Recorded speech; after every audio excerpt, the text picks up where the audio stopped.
આ જ પ્રશ્નો ખાસ તૈયાર કરી દેજો. વિભાગ એની અંદર પહેલાં 5 MCQ છે, આપણે જોઈ લઈએ. પહેલો પ્રશ્ન તમે સ્ક્રીન ઉપર જોઈ શકો છો, વિદ્યુત ભારનો SI એકમ. તો વિદ્યુત ભારનો SI એકમ આવશે કુલમ્બ. અને જો તમને વિદ્યુત પ્રવાહ કહે તો એમ્પિયર. આ યાદ રાખજો, કારણ કે આવનારી પરીક્ષામાં પૂછાવાની શક્યતા પૂરેપૂરી છે. વિદ્યુત પ્રવાહનો SI એકમ આવશે એમ્પિયર. અહીંયા તમને વિદ્યુત ભાર પૂછ્યું છે એટલે જવાબ આવશે ઓપ્શન એ કુલમ્બ. બીજો પ્રશ્ન છે વીજ સ્થિતિમાન. વિદ્યુત સ્થિતિમાનનો તફાત માપવા માટે કયા ઉપકરણનો ઉપયોગ થાય? તો વોલ્ટમીટર. અને વિદ્યુત પ્રવાહ માપવા માટે એમીટર આવે. બરાબર, યાદ રાખજો. અહીંયા તમને વીજ સ્થિતિમાન વિદ્યુત સ્થિતિમાન કીધું છે એટલે વોલ્ટમીટર તમારો સાચો જવાબ આવશે. હવે વિદ્યાર્થી મિત્રો, ત્રીજો પ્રશ્ન છે નીચેનામાંથી કયું પદ પરિપથમાં વિદ્યુત પાવર દર્શાવતું નથી? બરાબર છે, તો તમને ખબર છે IR² ના આવે, કારણ કે I² આવે, IR² ના આવે, એટલે આપણો જવાબ આવશે ઓપ્શન બી. આ ખોટું છે. ચોથો પ્રશ્ન છે ગરમ પાણી મેળવવા માટે સોલર વોટર હીટનો ઉપયોગ આપણે ક્યારેય કરી શકીએ નહીં? તો તડકાવાળો દિવસ હોય ત્યારે, ગરમ દિવસ હોય ત્યારે, પછી વાદળવાળો દિવસ હોય, પવનવાળો દિવસ. તો વાદળવાળો દિવસ હોય ત્યારે. બરાબર છે, ઓપ્શન બી આવશે. પાંચમો પ્રશ્ન છે નીચેનામાંથી કયો પુનઃ અપ્રાપ્ય ઉર્જા સ્ત્રોત છે? લાકડું, સૂર્ય, પવન, અશ્મિભૂત બળતણ. બરાબર. ત્યારબાદ છઠ્ઠો પ્રશ્ન છે બાયોગેસમાં મુખ્ય ઘટક શું હોય? તો બાયોગેસમાં મુખ્ય ઘટક મિથેન હોય. મોસ્ટ ટાઈમ પ્રશ્ન છે, ગુજરાત બોર્ડની દરેક પરીક્ષામાં પ્રશ્ન આવે જ છે, યાદ રાખજો. ક્લિયર? ચલો આગળ જોઈએ ખાલી જગ્યાઓ. પહેલો પ્રશ્ન છે વિદ્યુત પ્રવાહ માપવા માટે કયા ઉપકરણનો ઉપયોગ થાય છે? તો મેં તમને આગળ વિકલ્પોમાં કીધું કે અહીંયા વિદ્યુત પ્રવાહ પૂછે તો જવાબ લખવાનો એમીટર. પછી બીજો પ્રશ્ન છે વિદ્યુત પરિપથમાં અવરોધ બદલવા માટે ઉપયોગમાં લેવામાં આવતા સાધનને શું કહેવાય? તો આપણે જે અવરોધ બદલે તે સાધનનું નામ લખવાનું છે. ખાસ કમેન્ટ કરજો, મારે જોવું છે કેટલા વિદ્યાર્થીને આવડે છે. પછી અવરોધકતાને SI એકમ શું છે? તો અવરોધકતાનો SI એકમ આવશે ઓમ. ક્લિયર?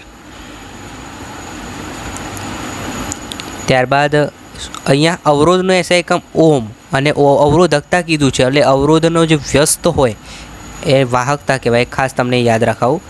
ત્યારબાદ ચોથો પ્રશ્ન પવનચક્કીની ટર્બાઇનની જે જરૂરી ગતિ ચાલુ રાખવા માટે પવનની ગતિ કેટલી સ્પીડ હોય કિલોમીટર પર કલાક એ લખવાની છે.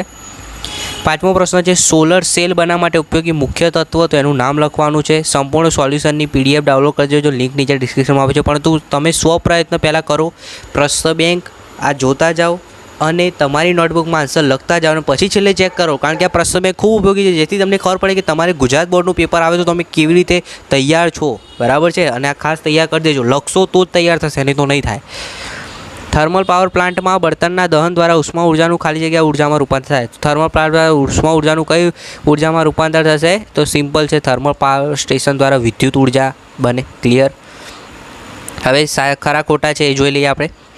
તો આપેલ આડછેદમાંથી એકમ સમયમાં વહેતા વિદ્યુતભારના જથ્થાને વિદ્યુત પ્રવાહ કહેવાય.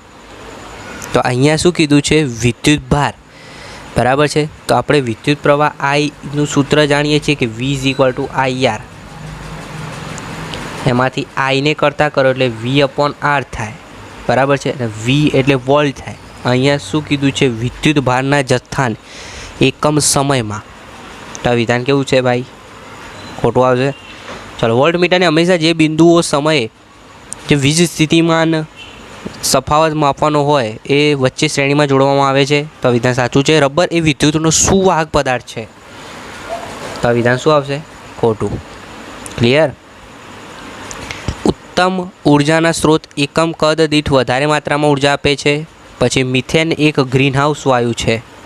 તો આ વિધાન તમને ખબર હોવું જોઈએ સાચું છે ખોટું મને ખાસ કમેન્ટ કરજો, મારે જોવું જોઈએ કેટલા વિદ્યાર્થીને આવડે છે. ભાઈ બાયોગેસમાં 15% સુધી મિથેન વાયુ હોય? ના ભાઈ, મુખ્ય વાયુ એ હોય એટલે એના 15% ના હોય, 80 થી 90% હોય, એટલે વિધાન ખોટું છે. હવે ખાલી જગ્યા ટૂંકમાં પ્રશ્નોના જવાબ આપવાના છે, ખાસ જોજો. પહેલું છે 1 મિલી એમ્પિયર બરાબર કેટલા એમ્પિયર? તો 10⁻³ એમ્પિયર આવશે. 10⁻³ આવે. બરાબર. આને ઊંધું કરું, 1 એમ્પિયર બરાબર મિલી એમ્પિયર પૂછું તો 10⁻³ મિલી એમ્પિયર થાય. તો આ ખાલી જગ્યામાં તમારો આન્સર આવશે 10⁻³. ચલો, વોલ્ટમીટરને દર્શાવવા વપરાતી સંજ્ઞા કઈ છે? તો આપણે ટેક્સ્ટ બુકમાં આપણે IMP પેપર છે એમાં પણ તમને દર્શાવી છે. આની જોતી હોય સંપૂર્ણ સંજ્ઞા શું આવે, દરેક પ્રશ્નોનું સોલ્યુશન. તો એની પીડીએફની લિંક નીચે ડિસ્ક્રિપ્શનમાં આપું છું. અને બધા પ્રશ્નો ખાસ તૈયાર કરી દેજો, સ્કીપ ના કરતા. હવે અહીંયાથી ખાસ જોજો, 2 ગુણના પ્રશ્નો આવનારી બોર્ડની પરીક્ષા માટે 2 ગુણના આઈએમપી પ્રશ્નો 100% આમાંથી પૂછાશે. બધા પ્રશ્નો તૈયાર કરી દેજો, આમાંથી 100% પૂછાશે. બોર્ડનું પેપર હોય, પ્રથમ પરીક્ષા હોય, બરાબર છે. દરેક પ્રશ્નો આઈએમપી છે. પહેલું છે, ઘર વપરાશના પરિપથમાં શ્રેણી જોડાણનો ઉપયોગ કેમ કરવામાં આવતો નથી.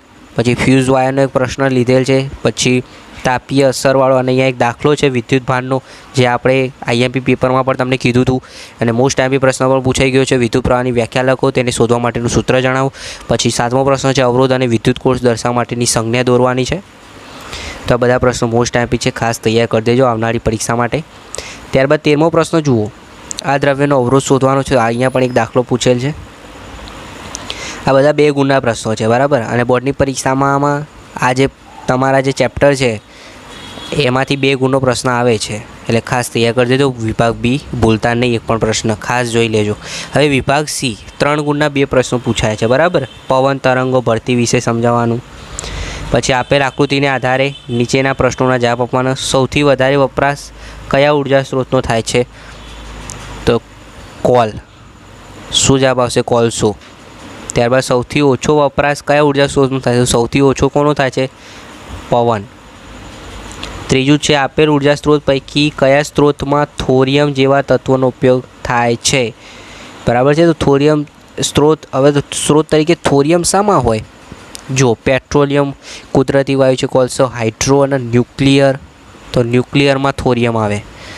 શામાં આવશે? ન્યુક્લિયરમાં. તો કયો સ્ત્રોત? તેની જગ્યાએ લખવાનું ન્યુક્લિયર. ત્યારબાદ આગળના પ્રશ્નો તમે સ્ક્રીન ઉપર જોઈ શકો છો. મોસ્ટ આઈએમપી પ્રશ્ન આવી ગયો છે, જુઓ, સમતોલ્ય અવરોધનું સૂત્ર.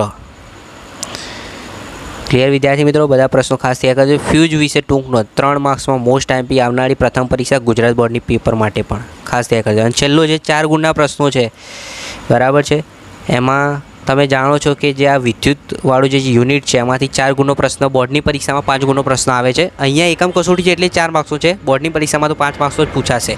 ઓમનો નિયમ લખો, પ્રાયોગિક સમજૂતી દ્વારા તેનું સૂત્ર. પછી વાહકતાનો અવરોધ, બાયોગેસ પ્લાન્ટ, સમુદ્રમાંથી ઉર્જા ઉત્પાદનની 2 રીતો, વિસ્તૃત નોંધ લખો, સોલર કુકર. તો આ બધા પ્રશ્નો ખાસ તૈયાર કરી દેજો આજના